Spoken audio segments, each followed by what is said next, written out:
There's some big changes for Long Beach Section 8. Section 8 just published their updated payment standards for 2024, and rents have increased substantially, as much as 32% in some zip codes. I was able to sit down with somebody who works at Long Beach Section 8, as well as a property manager who's very familiar with the Section 8 process, and they break down what you need to know. If you get any value out of this video, please remember to like and subscribe. And without further ado, let's get into it. All right, so we have an exciting video here today. I'm here with Mechell Roberts. She's the Housing Assistance Coordinator for the Long Beach Housing Authority, and I also have Cristina Garcia. She is a property manager here in Long Beach. She's helped me and a ton of my clients, and she's the founder of Heart Property Management. Thank you guys so much for joining. Thank you, Cody. Thank you for having us today. Absolutely. We're really excited about the topic on hand. Yeah, so the reason for the call and the reason that this topic came up is because Long Beach Section 8 just published new housing payment standards, and it looks like the payment standards have gone up pretty significantly this year. So we're excited to hear about it. So Mechell, can you tell us a little bit about what's going on right now? Sure. Our payment standards fluctuate every year. Around this time, we get our numbers from HUD, and we put them out according to what the area needs. The one thing that's really important to know about the payment standards, those are not the rents. A lot of people feel like those are the rent amounts. Those are not the rents. Those numbers are actually the maximum amount that Section 8 could pay on behalf of a family that qualifies for a unit. So that's really important for people to know. They get really excited. Oh my God, the payment standards are so high. Those aren't the rents.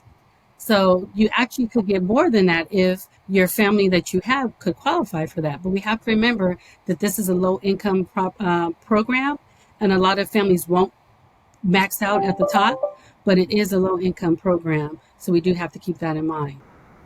And it includes amenities, so like if you have a washer dryer hookup, so it's kind of almost like a baseline of kind of where it can land, and then if you have extras like parking, garage, storage, inside washer dryer, other amenities that can possibly increase from the payment standard. So like one of the things I'd like to share is, and based on even what Christina said, the payment standards, as I said, those are not the rent amounts. So let's say you had a family that was low income. Let's say they got AFDC, and the payment standard for one, or let's say it had a 2-bedroom voucher, and let's say the payment standard is $3,000 in your area. That family may not qualify for the whole $3,000 from Section 8 because their income is one of the factors we use to determine how much rent that we pay and how much rent that they pay. So for instance, once we put everything in the formula, and I'll kind of show it to you in a little bit, once we put put all those numbers in, which also include the utilities and the amenities, once we put them in the formula, it'll let us know, hey, if this is affordable for this family. Because during the first year of a new contract, whether they're new to the program or if they've been on the program for years, they cannot pay more than 40% of their income towards their rent. Some cases it's not more than 30% for some of our programs, but in most cases it's 40%. So if the rent that the owner is asking is going to make them pay more than 40% of the rent, we have to negotiate the rent down where it's going to be under the 40%. And as I said, we'll have a portion and they'll have a portion, but it might not meet that payment standard amount. It might be less than that.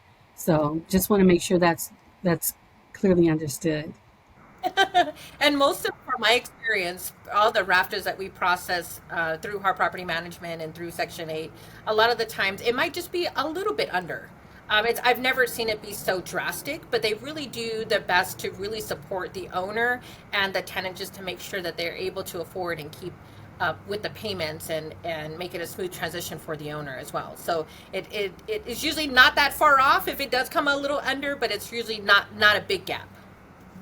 In my experience. Yeah. So I'm a multifamily broker. I help a lot of clients buy investment properties here in Long Beach, and a lot haven't dealt with Section 8 before. So can you give us just a breakdown on what they can expect when they're, like, if a tenant from Section 8 applies, what they can expect from the processing and inspections and everything else?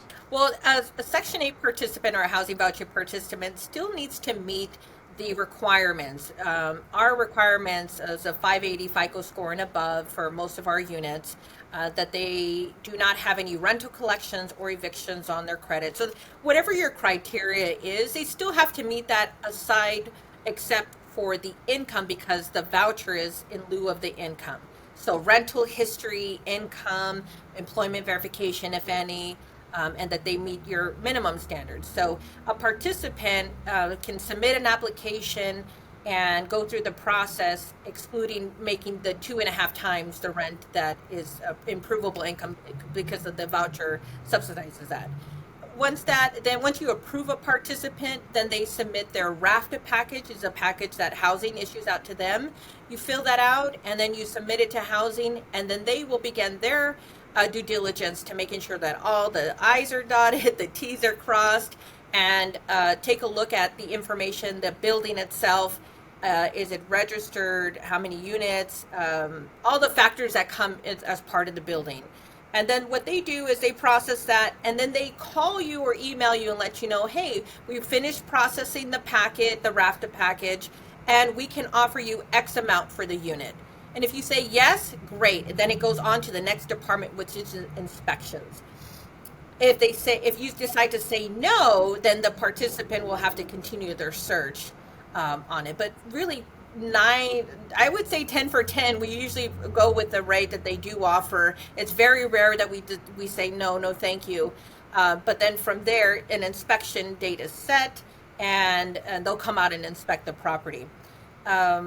And then from there, it could be a very easy process. If it doesn't pass the inspection the first time, they'll give you a checklist, and then they'll give you a new re-inspection date for you to have enough time to fix whatever needs to be fixed. And then from there, once it passes the inspections, then the tenant can necessarily move in the following day after the inspection passes, and contracts are drawn, leases are executed, and then the housing will start to pay as of the day that they turn in keys. So, so it could be a pretty easy process working with housing. So it has not always been that smooth, but it's definitely improved greatly. I would like to pick up a little bit where Christine left off. So once the packet is submitted to us, we verify ownership. We have to make sure that you are actually the owner of the property. There's certain documents that we do request to verify that. We have to, and depending on the property, how the property is held, if it's in an LLC or a trust, we do need those documents to confirm all that. We do need the bank account information, because we don't do checks. We only do direct deposits only. That's so much cleaner and so much more efficient than chasing down a check that gets lost in the mail. And we also, like I said, we verify ownership. We make sure we get the check, and we go through the rent reasonableness process. We do go through, there's a whole process, and I don't know if you want me to speak on that now, but this is where we do that at.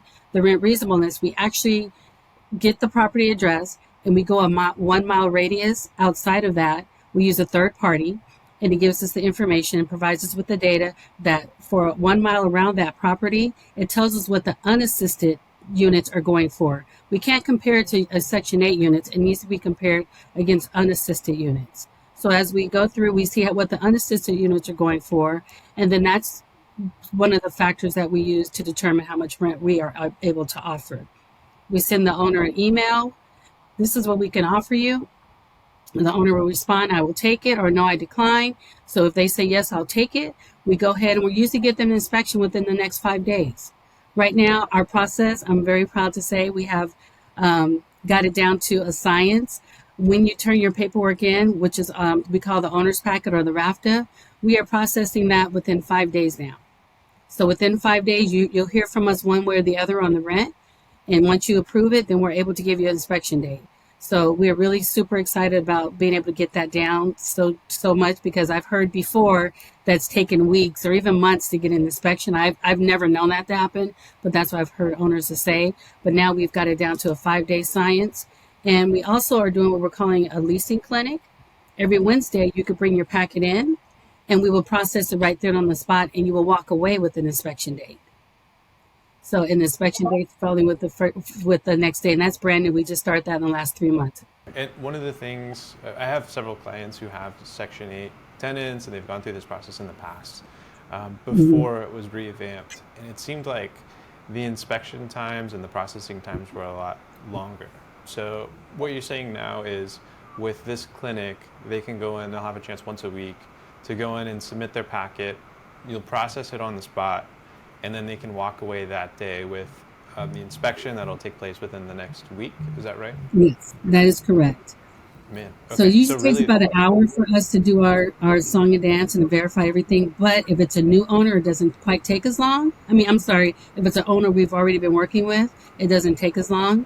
But if it's a new owner, it usually takes about an hour. But when you walk out of there, if you approve the rent, you will walk out of there with an inspection date, which is Yeah. usually for the next week. got it. So if everything goes smoothly, that means once you get the application from Section 8, you go and register the building, register as the owner, you get your inspection date. That whole process could be like under 2 weeks now. It seems. Under, yes. The other thing too, if you're an owner and you're not sure if you're ready to use Section 8 or you're starting to look for families or you're going to have a unit available soon, you can pre-register. We can send you the packet, you fill it out, we get you all in the system. If there's anything missing or anything that we need to clarify with you, we'll have time to get that done before you get the family in. The other thing that we've really been doing, I'm super excited about, we're doing pre-inspections. So that's really cool. So if you have a unit available but not a family, we can come out and do a pre-inspection and we can say, hey, it passes as is. We can give you the pass slip, or there's a couple of things you need to check on or you need to correct, and we'll come back and we'll check it.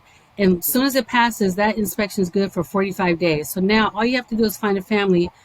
And once you find a family, all we have to do is the rent reasonableness, and they can move right in because the inspection is already pre-done. That's always the best. I've used that. I've used that tool before. Many families had units that we knew we wanted Section 8 participants, and we went through the pre-inspection process, and that was so helpful. So once we got a RAFTA, it was like that. We got a family in within a matter of, like, I would say less than 10 days from Mm-hmm. start Oh, to wow. finish because we had the It's about pre-inspection done. Yeah, it's about 10 Gotcha. days now. It's about 10 days. And so on the inspections topic, what are some typical things that come up that maybe owners should be aware of or prepare for before they have the inspectors out? So, a couple of things that I do want to share that our inspection process will be changing soon, but as of right now, we definitely look for, uh, let me think, give me a second. I can see the list in my head, but we look for peeled and chipped paint. We Hmm. look for the water heater has to be strapped down properly.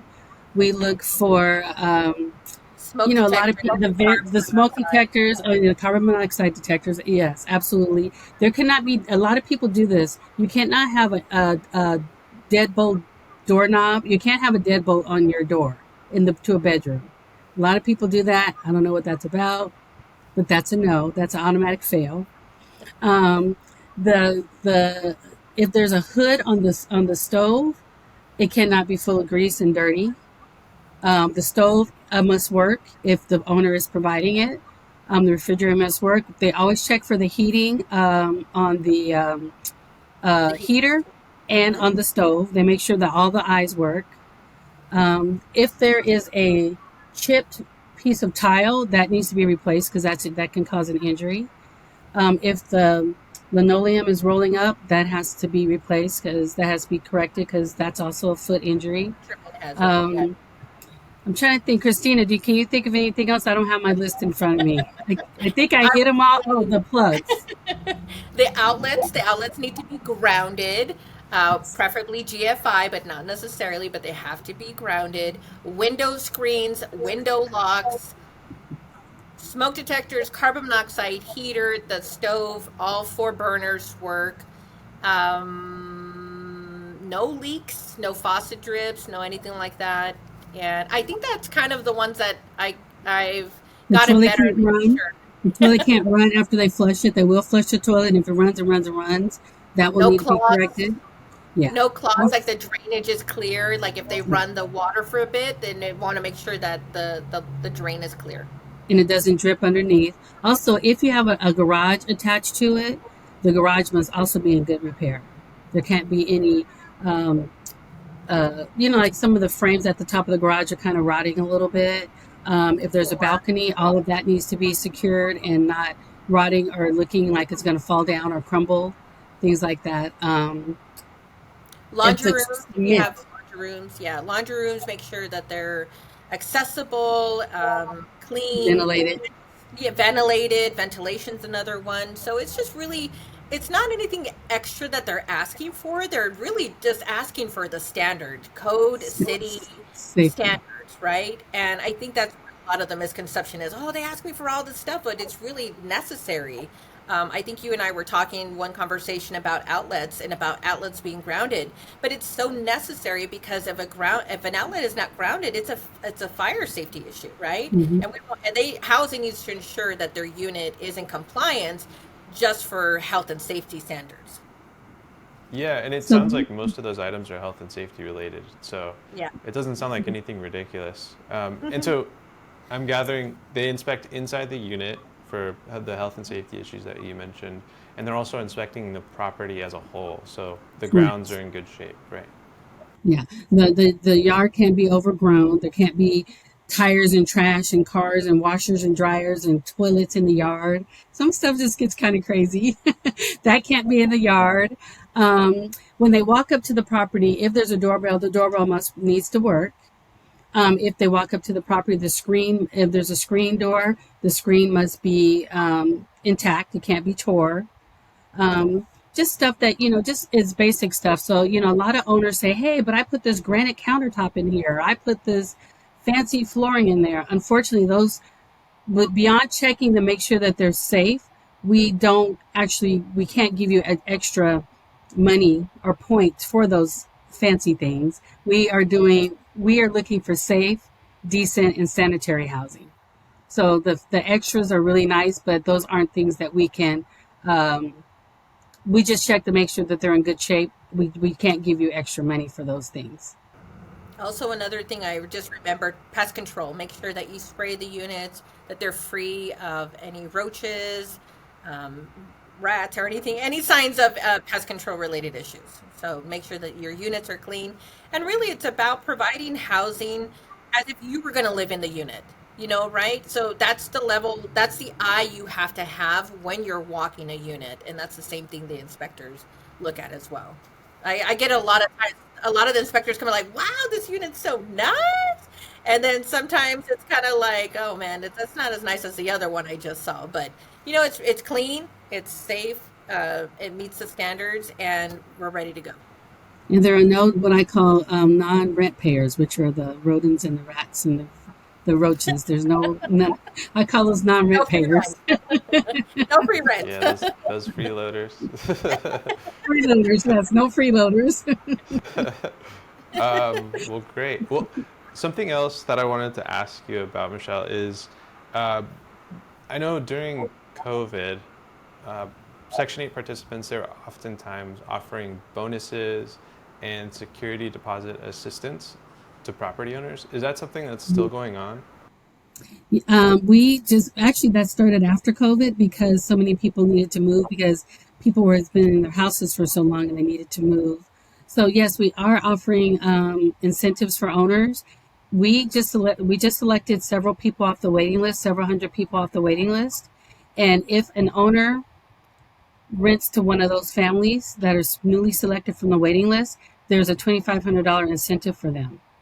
We also have another incentive if it's tied to a family that has been previously unhoused. Then we are offering a $2,500 incentive for that owner. We're also helping that family with the security deposit. And we also have a fund to help with any damages after they move out.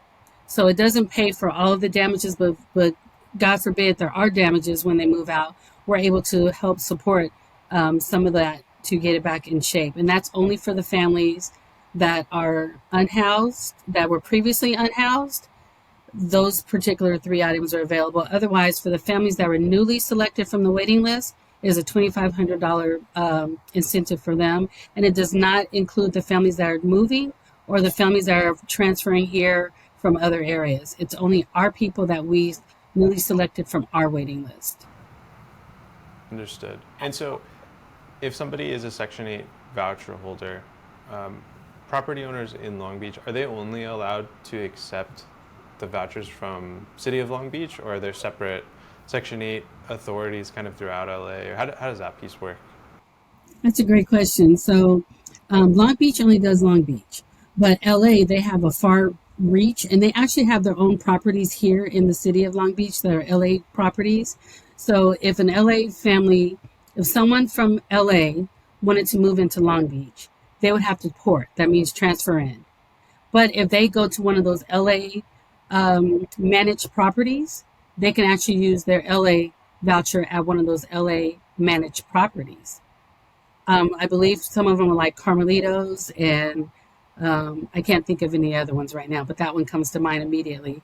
But that is a LA managed property. So someone from LA can actually move into the Carmelitos with their LA voucher, but everybody else, you have to transfer in and out between whatever city. Our vouchers go all over the United States. So if someone wanted to go to New Orleans or if they wanted to go to Texas, they can transfer, and that is something that we do. But for Long Beach, right now, we're doing Long Beach only. And if they want to move in Long Beach from another jurisdiction, that's called a port or a transfer. So I just recently had an LA County voucher participant rent a unit in Long Beach. So, if when in doubt, always ask to talk to their caseworker just to make sure. But most of the times they do have to port out from LA City to Long Beach, or we've had a lot of people transfer from Victorville, port into the Long Beach branch.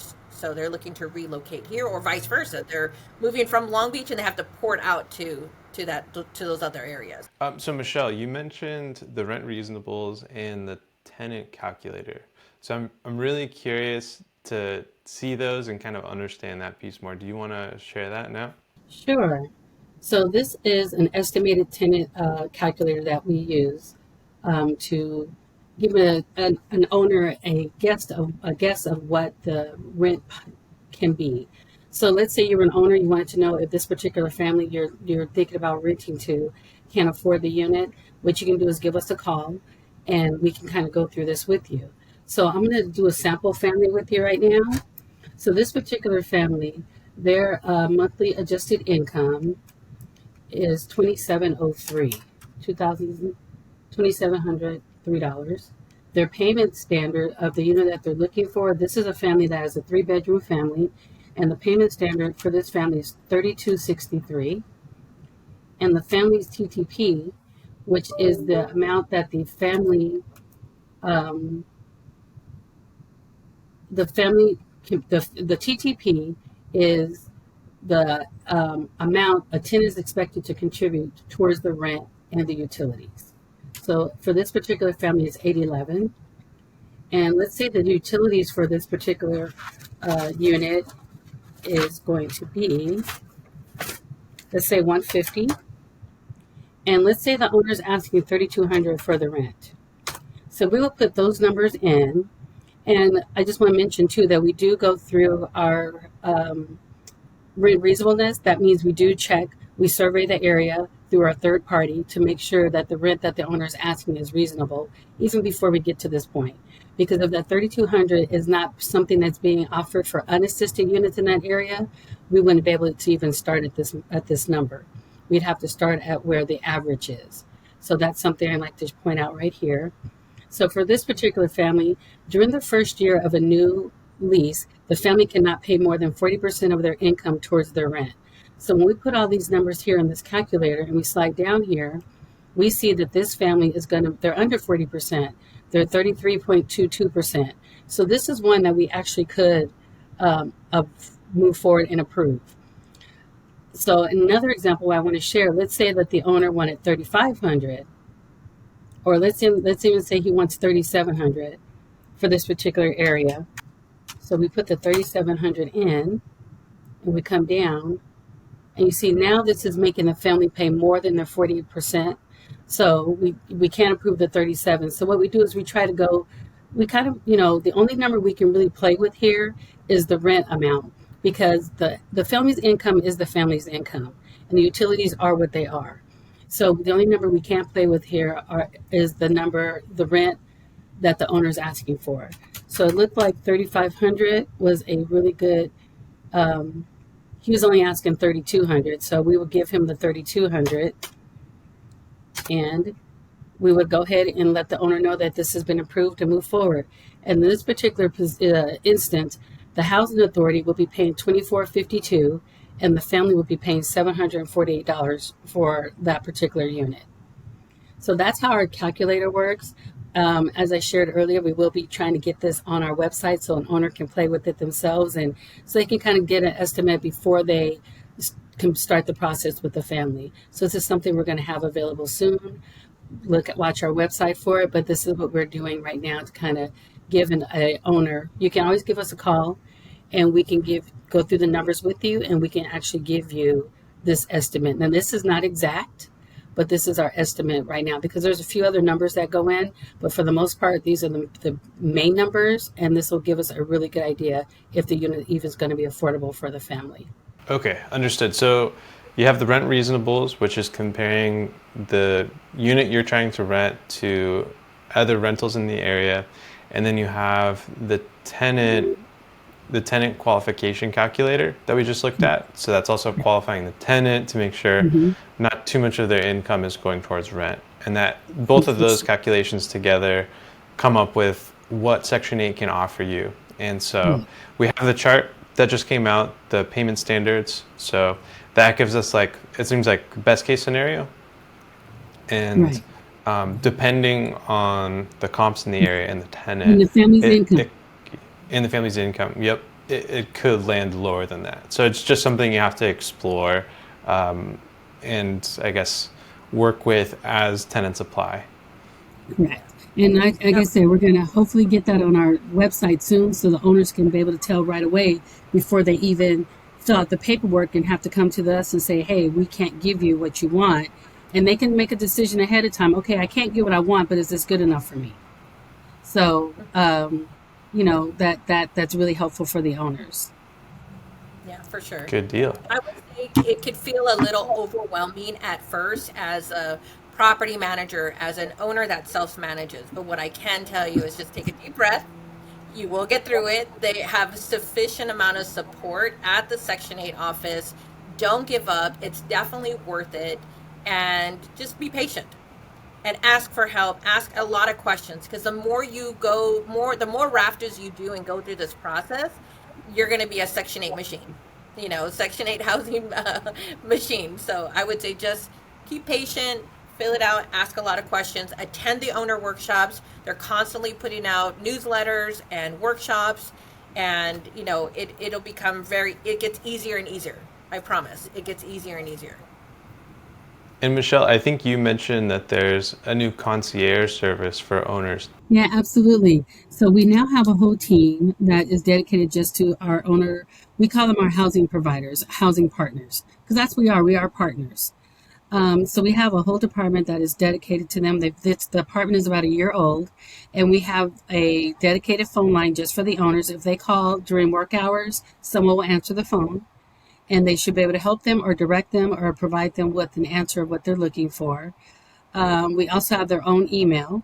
I have someone that's manning the emails all day long.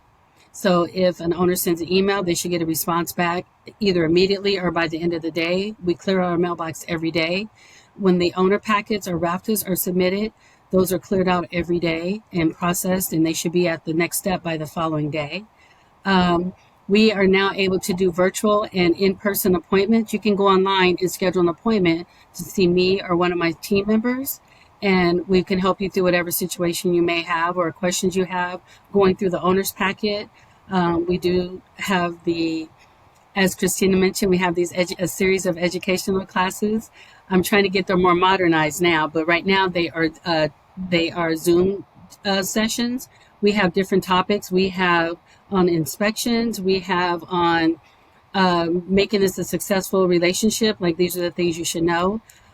We have an introduction course. We have how to use the portal. We have an amazing portal that's going to get better. We have a new system that we are bringing on next year, and it's going to enhance the owner experience. They're going to be able to use it almost like they do their bank. They're going to be able to log in. They're going to see all their deposits. They're going to see the families that are in the unit. They're going to see we send out something, an amendment. Whenever we make a change to the rent, they're going to be able to see all that in the portal now. They're going to be able to put their rent increases through the portal now. So we're super excited about that. We do have a class that we do have now that we walk people through how to use it. Um, so we have a whole team that is completely dedicated to our owners now and to make their experience and our relationship, because it is a relationship. We value our owners. We need them. They need us, and we value them. And so we do so now we're trying to put it out there and let them know, hey, we need you. What can we do to make this easier for you? Because it can be cumbersome. But now that you have a team that you can come to, that's going to make it so much a little bit easier for the experience. We have a cell phone now that goes, that I have, that the owners can call me on the cell phone. We made it much easier for everyone to be able to access the owner concierge service. Yeah. I'm sure the owners are going to love that, and property managers, right? Yes, Yes, absolutely. yes, yes.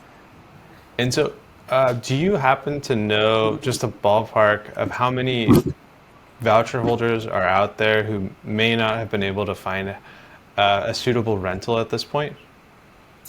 I don't have that number. We're actually pulling some numbers together right now, so we have our end of the year numbers, so I don't have that.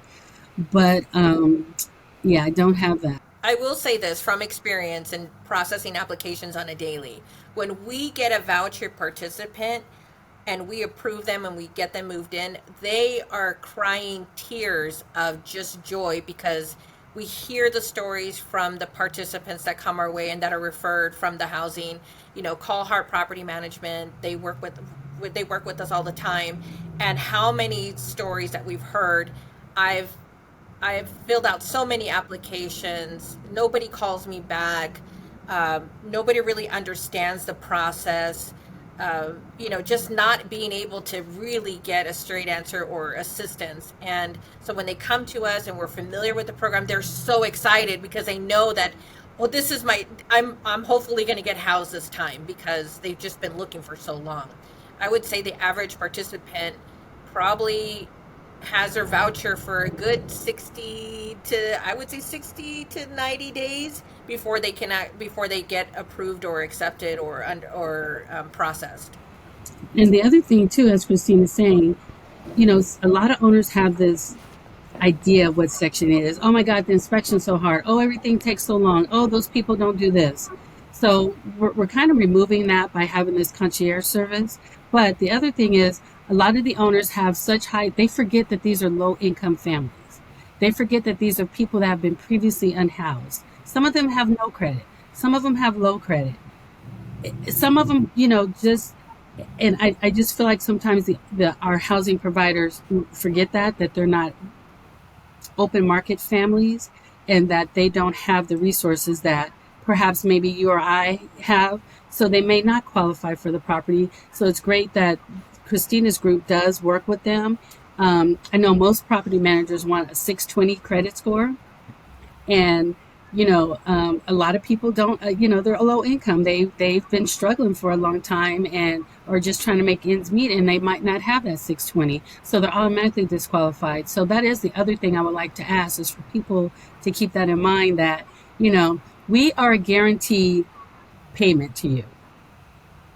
If you accept the rent, you accept this family on the first of every month, you will get your money deposited into the bank. You don't have to call and ask us. You don't have to chase anybody. Most of your rent will be coming from us.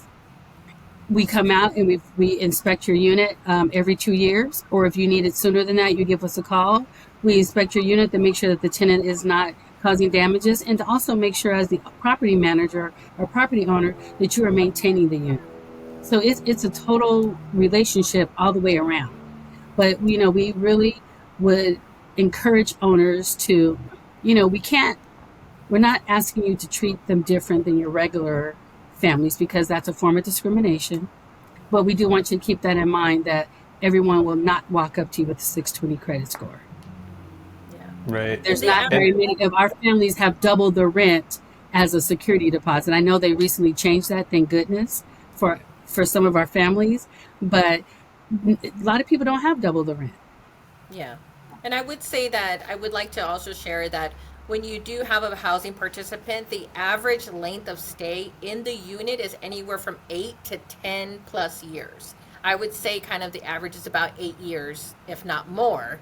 I have housing participants out of buildings that we've taken over and they've been on the program for 20 plus years. So when you do get that good qualified, Section 8 participant, and they'll stay, and which it's a benefit for the landlords too, and as a property manager, the less turnover. And they come out and do their inspections every year or every 2 years just to make sure that everything's good and everything's in a good working conditions. Yeah, and to echo what both of you are saying, I work with a lot of the landlords or property owners, housing providers, and there is sort of a stigma around Section 8 with some people, right? They think, oh man, Section 8 tenants, I'm going to have to do these inspections, it's a long process, the tenants are going to destroy the unit. But in my experience with clients who give Section 8 a try, it's not the case, And when you're an investor in real estate, you want stability. You want to limit your liability, and you want strong guaranteed income. And I think Section 8 offers a lot of those things. So if you are a housing provider, definitely give it a shot, because it can be a great program if you give it a chance. And so we appreciate everything that you do, Mechell, and you, Cristina, because I know you're out there helping property owners navigate this. And I'm really looking forward to seeing these Section 8 changes roll out and hear some good stories from owners who did take that jump and gave it a chance. Yeah, Yeah. thank you. Thank you Cody. so much for having me. And, if you guys have any questions, you guys can always contact me or my team, and we'll be happy to send you some information. If you just want to read up on what we're doing over here and what my particular team has to offer, or whatever it is, we are happy to provide that to you, or schedule an appointment. We'll come through and you can come in and, we can go through and go over some things with you, or answer any questions you have, or call us on the phone. We're happy to do any and all of that. Yeah. Perfect. I'll be sure to include your contact info in the description. And then Cristina, if people are interested in reaching out to you for property management services, how can they get in contact with you? Definitely, they can definitely reach out to me. I also offer consulting as well. So just feel free to reach out to me through the office line and through our website as well. Perfect. Well, thank you both again. This has been great. I hope to have you back on in the future for updates. And thanks everyone for watching. All right, thanks guys. Bye. Thank you. For the most up-to-date info on real estate investing here in Southern California, be sure to like and subscribe. Also, if you're an investor and you're looking to either grow or downsize your portfolio, please feel free to reach out to me and consider subscribing to my email newsletter, where I publish different news items as well as off-market deals and more. Thanks again for watching, and remember, invest well, trust Cody Charnell.